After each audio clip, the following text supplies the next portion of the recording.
Receive the healing. TOOLA okuwonyezebwa. Abasumba basaba essaala eno mwesibe 2. Waliwo amawanga agaweze. Bw'onoogenda n'ogisabirayo owedde kanaakujjuutuka.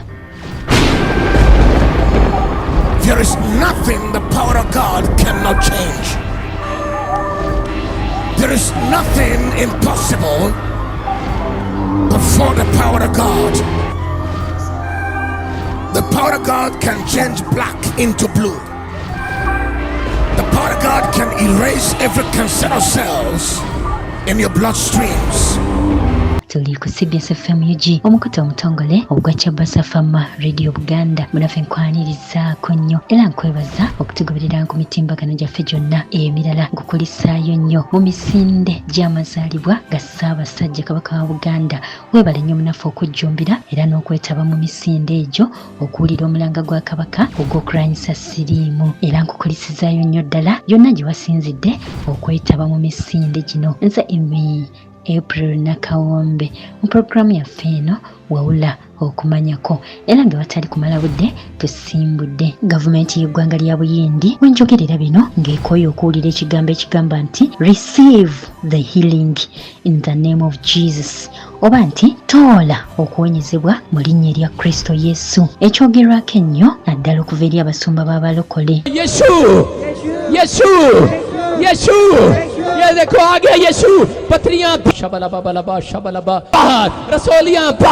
era nga mu kino enteekateeka zonna ziri mu jjiya okuva eri gavumenti ya Buyindi okuweera essaala zonna ez'ekikula kino ezisomwa ng'abasumba balagira okuwonyezebwa eri abo ababa banyigirizibwa naddala okunyigirizibwa okw'endwadde. Etteeka lino wabula ligenda kusinga nnyo okunyigiriza abantu abawangalira mu bitundu eby'obukiikakkono bw'eggwanga erya Buyindi kubanga eno y'eri abakkiririza mu Kristo abasinga obungi. Mu kino gavumenti eyagala abantu bonna bannyikize enzikiriza y'Ekihindu mu mmeeme zaabwe so si Yesu Kristo.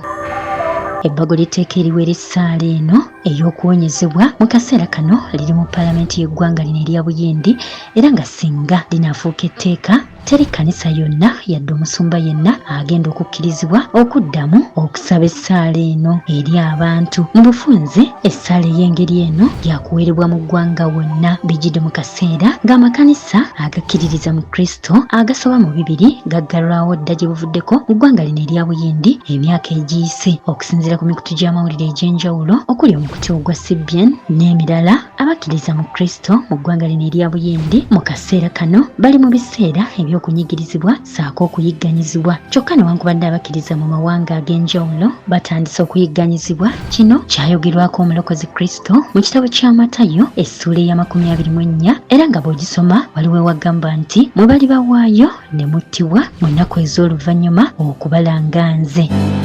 Kinajjukirwa nti gye buvuddeko China nayo yatandika okukyusa ekitabo ekitukuvu ekya Bayibuli mu kifuulannenge era nga gavumenti egamba nti abantu beewaddeyo nnyo eri Kristo kyetaagalira ddala nga mu kaseera kano gavumenti egamba eyagala abantu ebakenenule mu Kristo olwo nno beeweeyo nnyo eri enkola ey'ekikomunisiti ng'eno y'enfuga ekozesebwa gavumenti eri mu buyinza mu kaseera kano nga bagamba mu kifo ky'omuntu okuzukukira ku Kristo omuntu ebirowoozo bye bibeere nga biwambiddwa nnyo era nga bifugibwa enkola eno ey'ekikomunisiti okusinga Bayibuli ne Kristo. Amakanisa mangi mu ggwanga lino erya China Bayibuli zabbula ddala era nga amakanisa gokka agali mu kibuga g'osanga ne Bayibuli ate nga si gonna wabula ago gokka agamanyiddwa mu gavumenti oba ageewandisa ne gavumenti g'osanga mu Bayibuli ate nga nago bagawa ntono ddala era nga bagakugira okufuna Bayibuli nnyingi.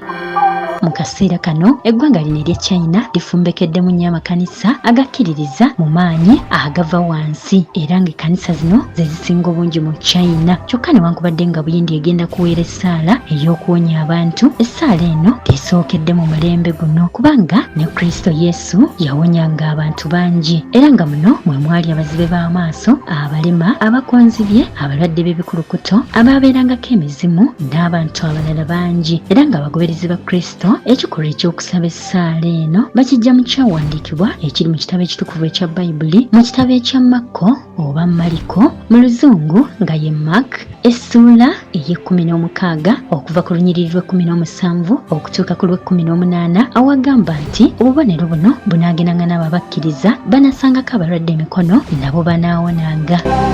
Kale nno bw'owulira essaala egamba nti receive the healing oba nti toola okuwonyezebwa, tugamba nti abalokole beefumba obuyinza n'amaanyi babisimbulira ddala mu kitabo kino ekitukuvu ekya Bayibuli, era nga buli muntu yenna akkiririza mu Kristo yamuwa obuyinza buno okuteekangako abalwadde emikono bawone. Kale nno y'ensonga eyo lwaki abantu abakkiriza mu Kristo boogera essaala ey'okuwonyezebwa, era ng'abantu bangi abalina obujulizi nti abasumba babasabidde ne bawona, newankubadde nga mu mulembe guno era mufumbekeddemu bannabbi b'obulimba naye nga tebali bulamu, kubanga era ekitabo ekitukuvu ekya Bayibuli mu kitabo kya Matayo kyogera ku bannabbi b'obulimba mu ssuula ya 24 nti balijja. Kale nno bannaffe bannabbi b'obulimba gye bali abakozesa amaanyi aga wansi nga bwe nkugambye mu kkanisa ezisinga mu China, naye nga n'abakozesa amaanyi agava mu ggulu ewa Katonda nga Kristo bwe yali agakozesa, era nga bwe yali agenda okuzuukiza Laazaalo yatunula waggulu n'agamba kitange mpa amaanyi azuukire, era n'azuukira. Kale n'abantu oba abasumba abasaba ng'amaanyi Mukama yagabawadde okuwonya abantu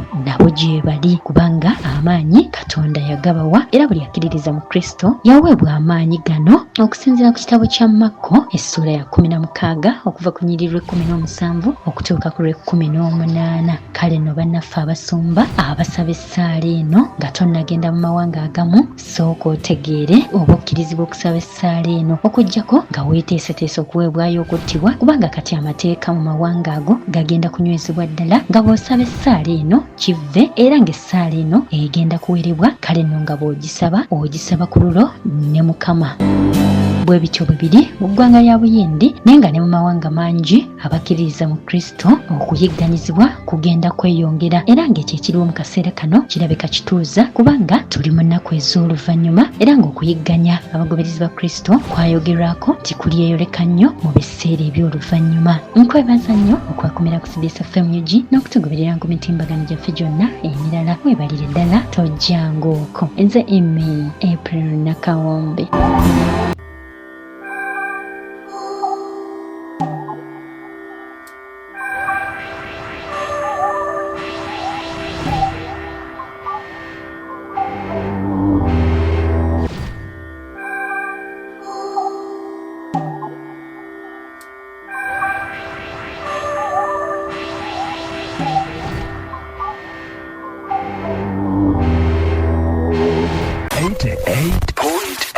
CBS FM.